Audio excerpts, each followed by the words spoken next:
Have you ever heard of the Great Fires?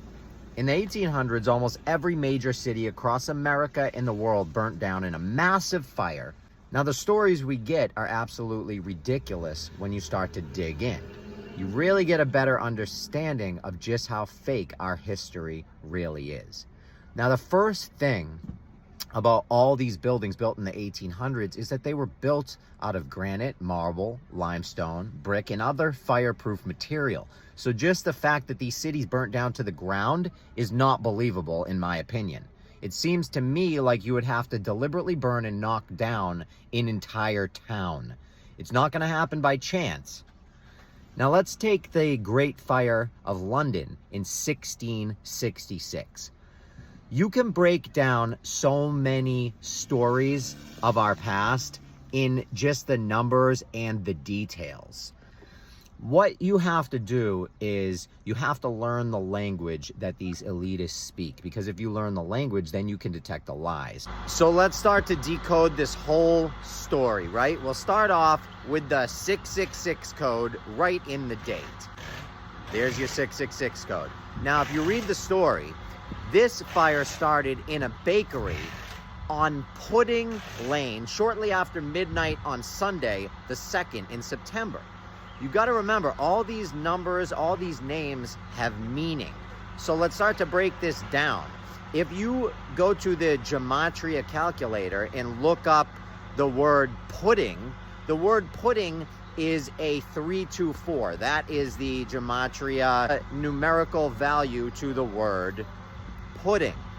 324, when you add it up, is also a 9. And in numerology and in this world of decoding things, 9s are 6s, because you have a 9. If you flip it upside down, it is a 6. So there is another 6 in the code of this information here when you look up gematria. Now let's keep going and we'll check out what else can we rip apart from this whole story here. So we have the fire started at midnight on Sunday. Sunday is the 7th day of the week. It happened on the 2nd, so 7 plus 2 is 9. Flip that, that's another 6. September is the what month of the year? It's the 9th month. Flip that, you got another 6. So you have Pudding Lane, which is a 6. You have midnight on Sunday with the 2. That's a 6, and September is a 6. So there's 666 in a row encoded just in the name and in the story. This is how these elites write all of their fictional history. So we talked about the Great London Fire. How about the Great Fire of Boston in 1872? Now, right off the rip, 1 plus 8 equals 9. 7 plus 2 equals 9. So that is 18. And 18 is 666 in numerology, because 6 goes into 18 3 times, 666. Or you have 9 and a 9, which is also 6 and a 6 when you reverse them. So right off the bat, again, in the dates, you have 666. Now, we can keep going with this. At 720, which equals a 9, which again is a 6, in 1872, which is a 9, so 1 plus 8 is 9, 7 plus 2 is 9, that's another 66, or 18, which is 666.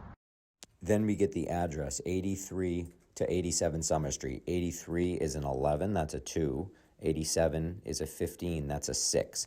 So there's more 6 encoding within that itself. Now you keep going down. It tells us 776 buildings were destroyed, which is funny because they're constantly referencing 1776. And then 73.5 million, when you break that down, 73.5 million, you end up with, again, a 6 in numerology. So basically every date, every word of this whole story breaks down into 6s and into 666s. This is how you decode elite stories and lies. Now, there are people that'll tell you, oh, that's just coincidence. It's not.